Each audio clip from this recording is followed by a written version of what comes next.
The sacred crystals glowed with dying light as High Priestess placed her six-fingered hands upon the altar. Around her, the last survivors of 17 worlds knelt in the great temple, their blue skin pale with fear and exhaustion.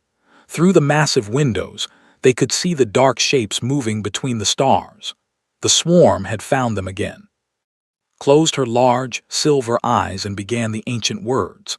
Her voice echoed through the temple as she spoke in the old language, the one their ancestors used when the galaxy was young. The other joined her, their voices rising and falling like ocean waves. They had done this ritual on every world before it fell.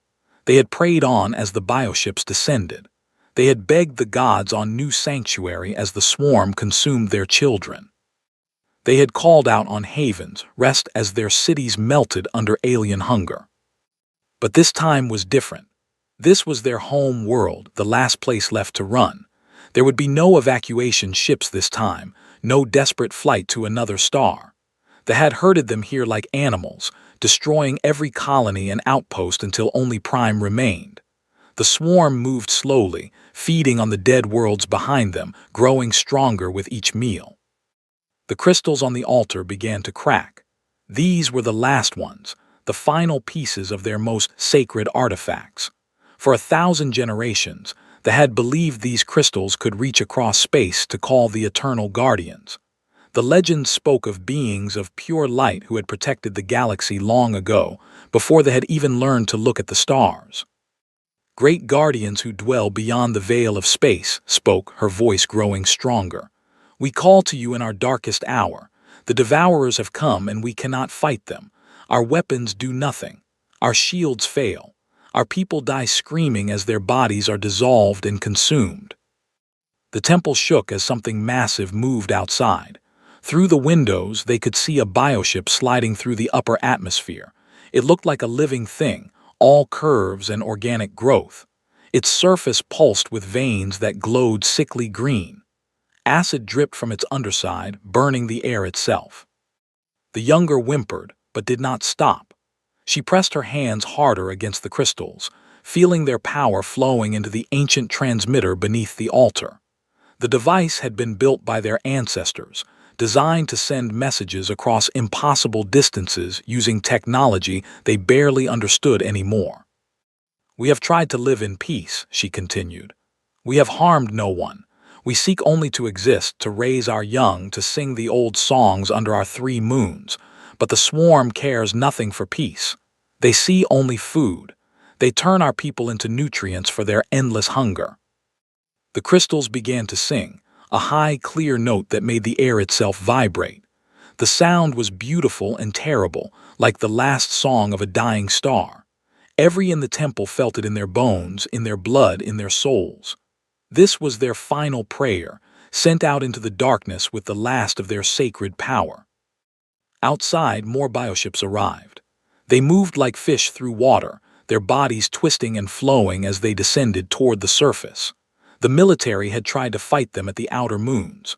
Their brave pilots had flown into battle with fusion lances and particle beams, but the weapons had barely scratched the bioship's living armor. Instead, the swarm had learned from each attack, adapting and growing stronger. Please, whispered, and now her voice carried across the subspace frequencies, riding the crystal's power out into the void. If you exist, if you have ever cared for the weak and innocent, help us now. We do not ask for conquest or glory. We ask only to survive, to see one more sunrise on our world, to hold our children safe from the darkness that comes to devour us all. The youngest priestess, barely past her naming ceremony, began to cry. Her tears were silver, like all tears, and they caught the dying light of the crystals. Wanted to comfort her, but she could not break the ritual now. Too much depended on this moment. The message went out, carrying with it all their hopes and fears. It contained not just words, but images and sounds. The beauty of Prime at dawn, when the 3 moons still hung in the purple sky. The laughter of their children playing in the crystal gardens. The songs they sang to welcome the seasons. And the horror of what the swarm had done to their other worlds. Far above, the bioships began to move into attack formation. Their living weapons emerged from hidden pouches in their hulls. acid throwers that could melt through any armor, spore pods that would burst in the atmosphere and rain death on everything below, molecular disassemblers that turned matter into raw material for the swarm's endless growth. Felt the crystals growing hot under her hands. Cracks spread across their surface like spider webs. Soon they would shatter completely, and with them would die the last hope of calling for help. But she held on, pouring all her faith and desperation into the ancient machine. "We are she said, and her words traveled through space at impossible speeds. "We are dying. If any compassionate beings hear this message, please remember us. Remember that we tried to live with honor. Remember that we loved our world and each other. And if you can save us, if you have the power we lack, please come. Please help us fight the darkness." The crystals exploded into powder, their power spent. The temple fell silent except for the sound of quiet weeping. Above them, the bioships moved closer, their weapons charging with sickly light. But far out in space, something had heard their call. Something was already moving, changing course from its patrol route to investigate the source of the desperate message. Ships with metal hulls and fusion hearts, crewed by beings who had never heard of the Eternal Guardians, but understood perfectly the language of a last desperate stand. The prayer had been answered, but not by the gods they expected. Captain Sarah was drinking coffee from a magnetic mug when the communication system started screaming. The bridge of the UES Retribution fell silent as the alert klaxons cut through the normal hum of the ship's systems. Set down her mug and watched as Lieutenant bent over his console, his dark face lit by the glow of alien symbols. "What you got?" asked, walking over to look at the display. The Retribution was humanity's heavy cruiser, part of the first deep space patrol fleet sent beyond the edge of human territory. They were supposed to be mapping unknown star systems, not dealing with emergency signals. "Unknown transmission, Captain. It's coming from the 442 system about 6 light-years from here. The signal is, well, it's not like anything we've seen before." His fingers danced over his controls, trying to clean up the transmission. "The computer is calling it a religious broadcast, but there's tactical data embedded in it somehow." Frowned. Humanity had been alone in space for 200 years since they figured out faster-than-light travel. They had found dead worlds, ancient ruins, and lots of empty space, but no living aliens. The possibility that they might not be alone had always excited scientists and scared military planners in equal measure. "Put it on speakers," ordered. The bridge filled with sounds that made everyone's skin crawl. It was like music, but wrong somehow. The voices rose and fell in patterns that hurt to listen to. The computer's translation system worked frantically, turning the alien words into rough English. Words about dying worlds, about creatures that consumed everything, about desperate prayers to beings of light. "Jesus," whispered Ensign Park from the navigation station. "They're being wiped out." Study the tactical data that scrolled across the main screen. The computer had pulled coordinates, fleet positions, and casualty reports from the alien transmission. 17 worlds destroyed, billions dead, an enemy that seemed unstoppable, moving from system to system like a plague. "Commander Williams," called to her second-in-command, "get me a connection to the Devastator and the Furious. We need to talk." Within minutes, the holographic images of Captain James and Captain Lisa appeared on the bridge. Commanded the heavy cruiser UES Devastator, while led the experimental battleship UES Furious. Together, the 3 ships made up Patrol Group 7, humanity's first serious attempt at exploring beyond their borders. "I assume you both intercepted that transmission," began. Nodded grimly. He was an older man with gray hair and scars from the Titan War. "My linguistics team is still working on it, but the meaning is clear enough. Someone's in deep trouble." Leaned forward in her hologram. She was young for a captain, but she had earned her command by being the best tactician in the fleet. "The signal came from a system 6 light-years away. If we push our engines hard, we could be there in 18 hours. Our orders are to continue mapping the outer regions," pointed out. Admiral Harrison was very clear about not getting involved in local conflicts. Looked at the alien transmission data again. The numbers were horrifying. Entire worlds stripped of life, populations in the billions reduced to zero in a matter of days. Whatever was attacking these aliens was efficient and merciless. These things, whatever they are, they're not staying in one system, said. Look at the pattern.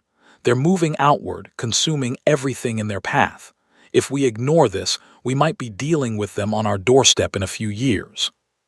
Or we might be flying into a trap, warned. We don't know anything about these aliens. For all we know, they started this war themselves. Pulled up a star chart on her display. Actually, Captain, that's not what the data suggests. The transmission includes scan records of the attacking ships. They're biological, not technological. And the attack patterns show systematic extermination, not warfare. This looks like pest control, not politics. Made her decision. As the senior captain, she had the authority to change their patrol route in case of emergency. And this certainly qualified as an emergency. We're going, she announced. Full military speed to the 442 system. Prep all weapons systems and put the crew on combat alert. Shook his head but didn't argue. I hope you know what you're doing, Sarah. So do I, admitted. The three human ships changed course, their fusion engines burning bright in the darkness. The UES Retribution and UES Devastator were both heavy cruisers, designed for long-range patrol and heavy combat. Each ship carried nuclear missiles, rail guns, and experimental plasma weapons. The UES Furious was something different entirely, an experimental design that pushed human technology to its limits. Her weapons could crack planets if necessary. As they traveled through hyperspace, studied everything they knew about the alien transmission. The beings called themselves, and they seemed to be peaceful by nature. Their message spoke of prayer and faith, of calling out to mythical protectors called the Eternal Guardians. They clearly expected divine intervention, beings of light and energy who would save them with gentle wisdom. Almost felt sorry for them. They were about to get humanity instead. Dr. Elizabeth Hart, the Retributions, worked frantically to understand the enemy they were about to face. The scan data in the alien transmission showed creatures that easy classification. They were part biological organism, part living machine, perfectly designed for consumption and growth. They're like locusts, Hart explained to in the ship's briefing room. But worse, locusts at least leave the ground intact. These things break down matter at the molecular level and incorporate it into themselves. They don't just eat the aliens, Captain. They eat the planets. Can we fight them? Asked. Hart looked uncertain. The alien weapons seemed to be energy-based, designed for precise targeting and minimal collateral damage. Very civilized. These bioships seem to have adapted to that kind of attack. Good thing we're not civilized then, said grimly. As the human fleet approached the 442 system, long-range sensors began picking up massive energy signatures. The battle was still going on. Ordered all ships to battle stations as they prepared to drop out of hyperspace right into a war zone. The last thing the peaceful expected was for their prayers to be answered by 3 ships full of aggressive primates with nuclear weapons and a talent for extreme violence. But sometimes the universe has a sense of irony. Looked at her crew as they prepared to engage an unknown enemy to save an alien species they had never met. Every face showed the same mix of fear and excitement that she felt. This was why humanity had built these ships, trained these crews, and sent them into the darkness. Not to explore or discover, but to fight when fighting was necessary. All ships, this is Captain, she broadcast to the small fleet. We don't know what we're flying into, but we know why we're here. Somewhere in that system, innocent people are dying. Our job is to make sure the right people die instead. The human ships dropped out of hyperspace and into hell. The 3 human ships emerged from hyperspace like angry metal gods, their hulls glowing with heat from the violent transition back to normal space. Captain stared at the tactical display and felt her blood turn cold. The system was a nightmare. Prime hung in space like a wounded animal, its beautiful blue surface by burning cities. Dozens of bioships moved through the upper atmosphere, their organic hulls pulsing with sickly light as they sprayed acid and spores onto the surface below. In the distance, could see the remains of other worlds in the system, nothing left but asteroids and glowing debris.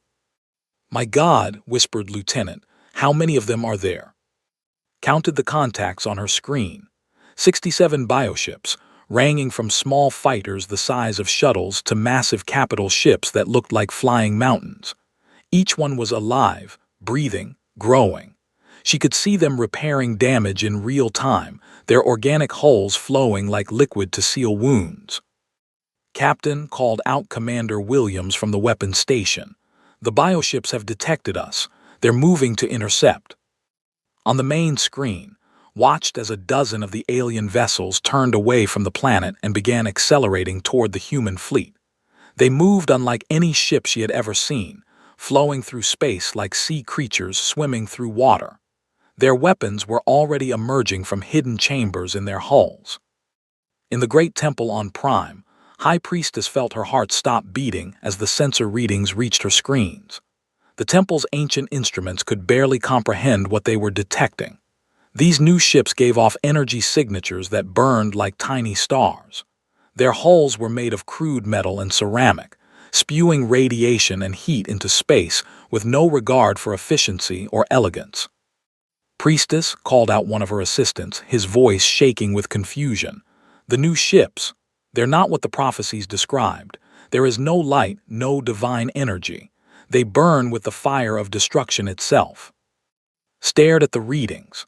The legends spoke of the eternal guardians as beings of pure energy, creatures of light who would descend from the heavens to save the righteous.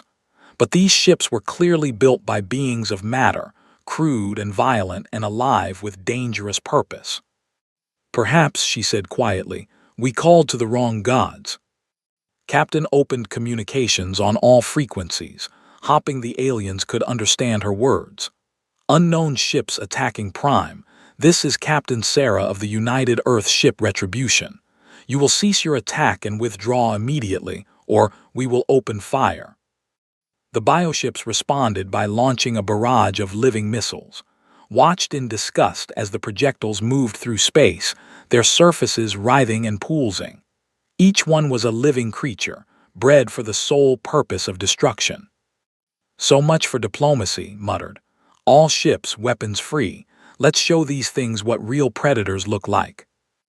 The UES Retribution opened fire first, its main rail gun hurling a tungsten projectile at a significant fraction of light speed. The bioship it struck simply exploded, its organic armor no match for the kinetic energy of the impact. Green fluid and chunks of alien flesh scattered into space. "Direct hit," shouted Williams. "Target destroyed." But was already watching the next salvo. The UES Devastator launched a spread of nuclear missiles, while the UES Furious charged its experimental plasma cannon. The missiles struck 3 bioships almost simultaneously, each warhead detonating with the fury of a small sun. The plasma cannon followed up, sending a stream of superheated matter that cut through 2 more aliens like a sword through paper. In the temple, watched in horror and amazement as the strange ships tore through the biofleet with ruthless efficiency. They had seemed unstoppable, their organic armor adapting to every weapon they possessed. But these newcomers fought with such brutal directness that adaptation was impossible. "They use atomic fire," whispered another priestess, staring at the tactical display. "They split the very atoms to create destruction, and those metal projectiles, they simply smash through everything in their path." The bioships tried to adapt, flowing and changing their shapes to better deflect the human weapons. But human tactics adapted faster. Captain coordinated the 3 ships like a single weapon, using their superior speed and firepower to stay out of range while systematically destroying the alien fleet.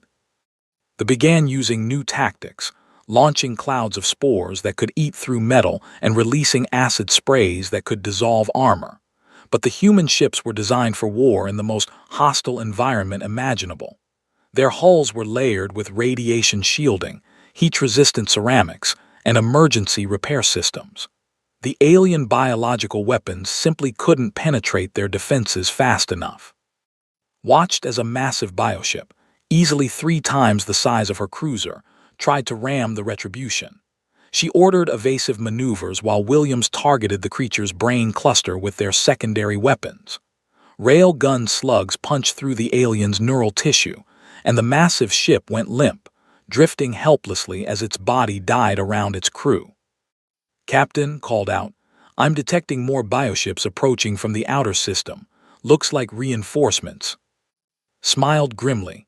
"Good, I was worried we wouldn't have enough targets." The battle continued for hours, but the outcome was never really in doubt.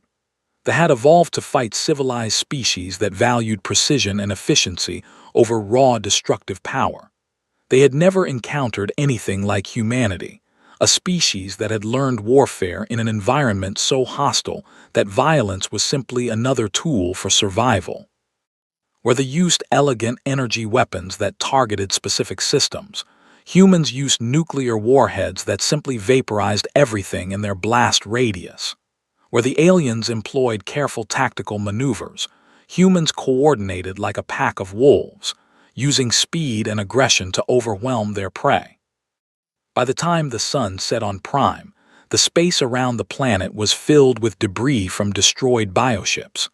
The few surviving vessels were fleeing toward the outer system, their organic hulls and bleeding from wounds that would never heal properly. Stood at the temple's main viewing window, staring up at the strange ships that had saved her world. They hung in orbit like metal gods, their weapons still glowing hot from battle.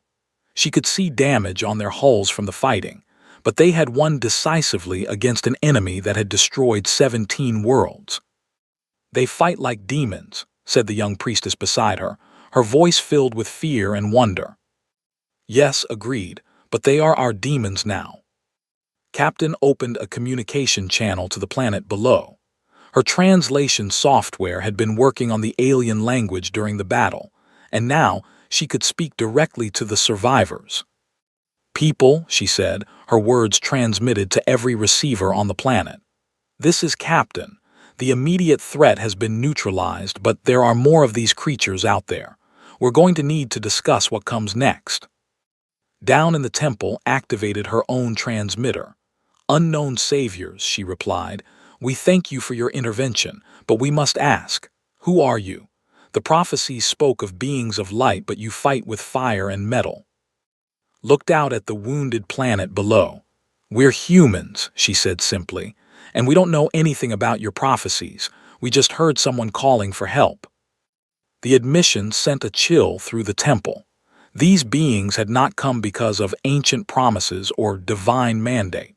They had come because they heard strangers in trouble and decided to help.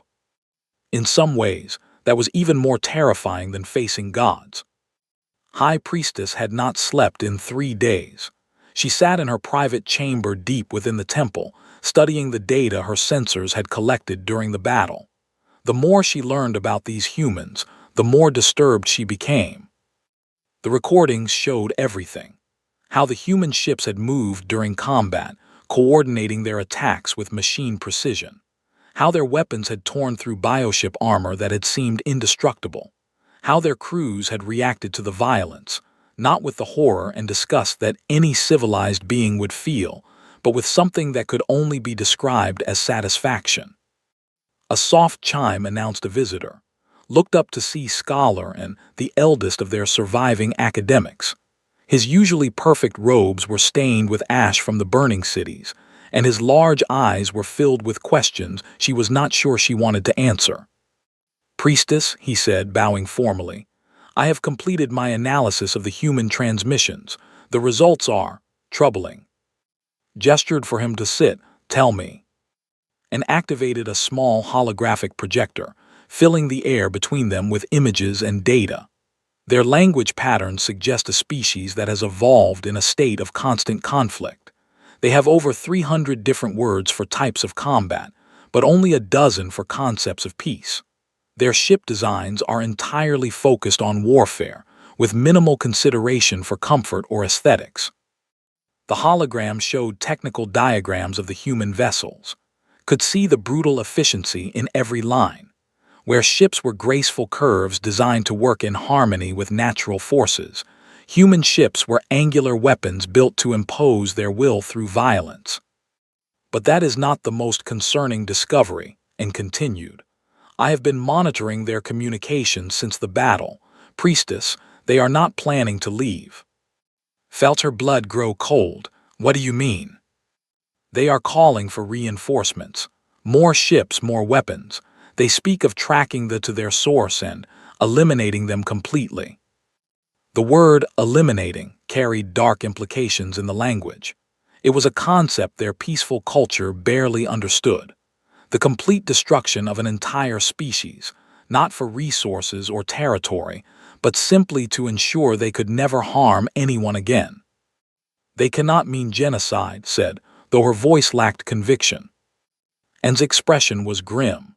I believe that is exactly what they mean, and more troubling still, their crews seem excited by the prospect. In orbit above, Captain stood in the Retribution's war room, studying a holographic map of the local sector. Red icons marked controlled systems, creating a disturbing pattern that stretched across dozens of star systems. Intelligence gathered from captured bioship fragments painted a picture of an enemy that had been spreading unchecked for decades. The good news, reported Dr. Hart, is that we can hurt them. Their biological armor is tough, but it can't adapt to kinetic weapons fast enough to matter. Nuclear warheads are even more effective because the radiation damages their cellular structure faster than they can repair it. Commander Williams nodded. The bad news is that there are a lot more of them than we initially thought. Our deep scans suggest at least 12 major hive clusters, each one controlling multiple star systems. Studied the map. Each red icon represented billions of lives consumed, entire civilizations reduced to raw material for the swarm's growth. The scale of the horror was almost incomprehensible. What's the Admiralty's response to our situation report? She asked. Admiral Harrison is sending the 2nd and 5th fleets, Williams replied. 200 ships including the new dreadnoughts, full war load authorized for unrestricted warfare. Dr. Hart looked uncomfortable. Captain, unrestricted warfare against a biological species means. It means we do whatever it takes to make sure they never threaten anyone again, finished. I know what it means, Doctor. The concept didn't seem to trouble the way it did the ship's scientists. She had grown up on a colony world where the native predators could kill a human in dozens of different ways. She had served in the Titan War, where survival meant being more ruthless than the enemy. The idea of showing mercy to something that consumed entire civilizations was not just foolish, it was immoral. Down on the planet's surface, received permission to visit the human ships. She needed to understand these beings who had answered their prayers with such devastating force. The shuttle ride up to the Retribution was her first time in space, and she spent the journey staring out at the debris field that had once been the fleet. The human ship was exactly what she had expected, and nothing like what she had hoped. Every surface was functional, every corridor designed for rapid movement during combat. The humans she passed looked at her with curiosity rather than reverence, their eyes holding an alertness that spoke of predators always ready for the next threat. Captain met her in what the humans called the observation deck. It was a rare concession to aesthetics on a ship otherwise devoted to warfare, a room with large windows that looked out at the stars. Was younger than had expected, with short dark hair and scars on her hands that spoke of a life spent in dangerous places. High Priestess said, offering what humans apparently considered a greeting. Thank you for coming. We need to talk about what happens next. Studied the human carefully. You speak of the future as if it is certain, but they are not defeated. They will return with greater numbers. Yes, they will, agreed. That's why we're going to follow them home and finish this. The casual way she spoke of species-wide extinction made skin crawl. You would destroy them all, every last one. His expression hardened. High Priestess, in the last 50 years, they have consumed over 30 intelligent species that we know of. Billions of sentient beings converted into raw biomass for their expansion. They don't take prisoners, they don't negotiate, and they don't stop. They are a cancer, and the only cure for cancer is complete removal. But surely there must be another way, protested. Some form of communication, some way to convince them to stop their attacks. Walked to the window and stared out at the wounded planet below. When I was 10 years old, my colony was attacked by a species we called the creepers. They were intelligent, possibly more intelligent than humans. They had art, music, complex social structures. They also thought human children were a delicacy. Felt sick but continued without emotion. We tried communication first.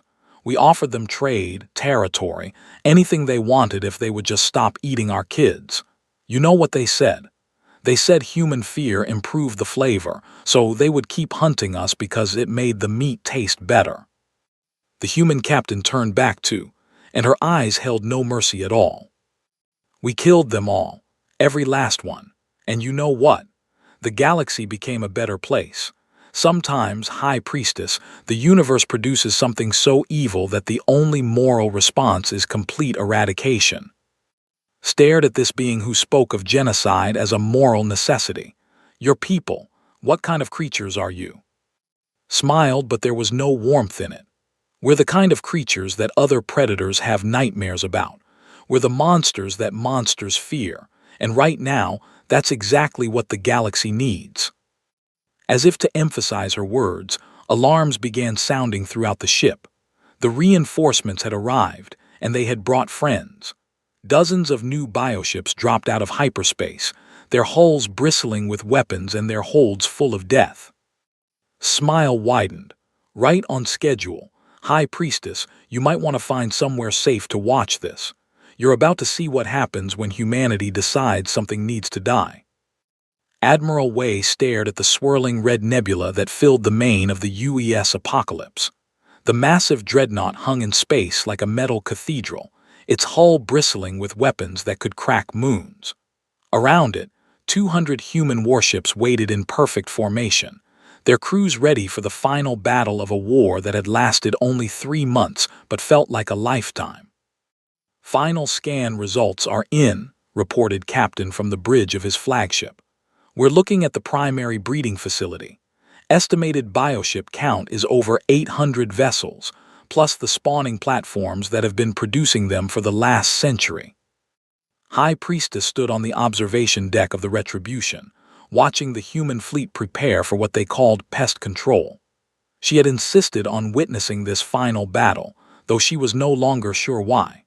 Perhaps she needed to see how this story ended, to understand fully what her people's prayers had brought into the galaxy.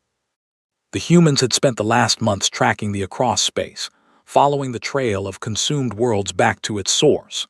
Each battle had been more brutal than the last, with the humans showing no mercy and accepting no surrender. They had developed new weapons specifically for fighting biological enemies, virus bombs that infected bioships with synthetic diseases, radiation missiles that poisoned their organic systems, and fusion torpedoes that simply vaporized everything in their path.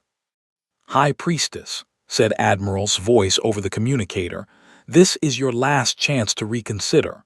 What we're about to do cannot be undone. Closed her silver eyes and thought of the children who had died on 17 worlds. She thought of the cities that had been dissolved, the art and music and poetry that had been consumed and turned into biomass for an endless hunger. She thought of her own people, who would have been extinct if not for the arrival of these metal demons. Do what you must, she said quietly. Admiral nodded grimly. He had hoped the alien priestess would ask them to stop, to find another way. It would have made what came next easier to live with, but she was right, of course. This was the only way to ensure they would never consume another world. All ships, broadcast to the fleet, this is Admiral. Today we end a cycle of death that has lasted for centuries. They have consumed over 50 intelligent species. They have turned entire star systems into feeding grounds. They know only hunger, and they will never stop unless we stop them." The Admiral paused, looking out at the nebula where countless bioships moved like schools of predatory fish. What we do today will be remembered as either the greatest act of mercy or the greatest act of evil in galactic history. Perhaps both, but it will be remembered as necessary. All ships, weapons free. Let's finish this. The human fleet opened fire as one, 200 ships unleashing hell itself into the swirling clouds of the nebula. Nuclear warheads detonated like newborn stars, their fusion fire reaching temperatures that no biological organism could survive. Particle beams cut through the gas clouds, seeking out bioships and spawning platforms with deadly precision. They responded desperately, launching everything they had at the human fleet. Massive bioships the size of asteroids emerged from the depths of the nebula, their hulls thick with centuries of growth. Weapon organisms fired streams of acid and clouds of destructive spores, while fighter craft swarmed toward the human ships like antibodies attacking an infection. But the humans had learned from every previous battle. Their ships moved in coordinated formations, using overlapping fields of fire to protect each other while systematically destroying everything in their path. When bioships tried to ram them, the humans simply moved aside and targeted their engines. When spore clouds threatened their hulls, point defense systems burned them out of space with laser fire. Watched in horrified fascination as the battle raged. The humans fought with a precision that was almost artistic, each ship knowing exactly where to be and when to fire. But beneath that precision was something savage and primal, a joy in destruction that her peaceful people could barely comprehend. "Spawning Platform Alpha destroyed," reported one of the ship's officers. "Spawning Platform Beta is breaking up. Platform Gamma is... Jesus, it's launching something." On the main screen, they could see a bioship unlike any they had encountered before. It was massive, easily the size of a small moon, and its surface crawled with weapons and defensive systems. This was clearly the Queen ship, the central intelligence that coordinated the entire swarm. "All ships focus fire on that target," ordered Admiral. "Everything we have." The human fleet converged on the Queen ship like hunting wolves. Rail guns hurled projectiles at relativistic speeds, while fusion missiles created a wall of nuclear fire. The bioship's defenses were incredible, its living armor flowing and adapting to deflect the worst of the damage, but there was simply too much firepower concentrated against it. Slowly, inevitably, the Queen ship began to die. Its surface cracked and bled, its weapon organisms fell silent, and its attempts to repair itself grew weaker with each passing minute.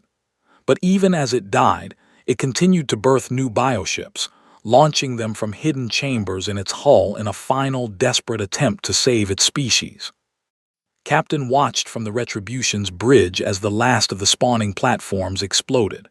Around her, the crew worked with quiet efficiency, targeting any bioship that tried to escape the nebula.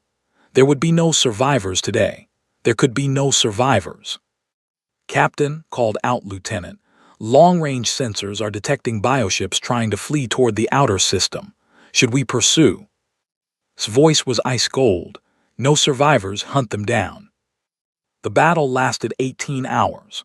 When it ended, the nebula was empty except for debris and radiation. The species that had dominated this region of space for over 3 centuries no longer existed. Every bioship had been destroyed, every spawning facility reduced to atoms, every trace of their civilization erased from the galaxy. Stood alone on the observation deck, staring out at the glowing remnants of what had been a living nebula just hours before. The silence was absolute. For the first time in living memory, this region of space was truly at peace. Admiral found her there as the human fleet began its journey home. The old soldier looked tired, aged by what he had been forced to do. "It's over," he said simply. Nodded, "Yes, they're all gone." "I know what you're thinking," continued. "We're monsters. We committed genocide. We wiped out an entire species without trial or mercy." The alien priestess was quiet for a long moment. "No," she said finally. You did what needed to be done, what we could not do ourselves. You saved not just my people, but every species that would have encountered in the centuries to come. Look surprised. You don't condemn us. Turned to face him, her silver eyes reflecting the glow of distant stars.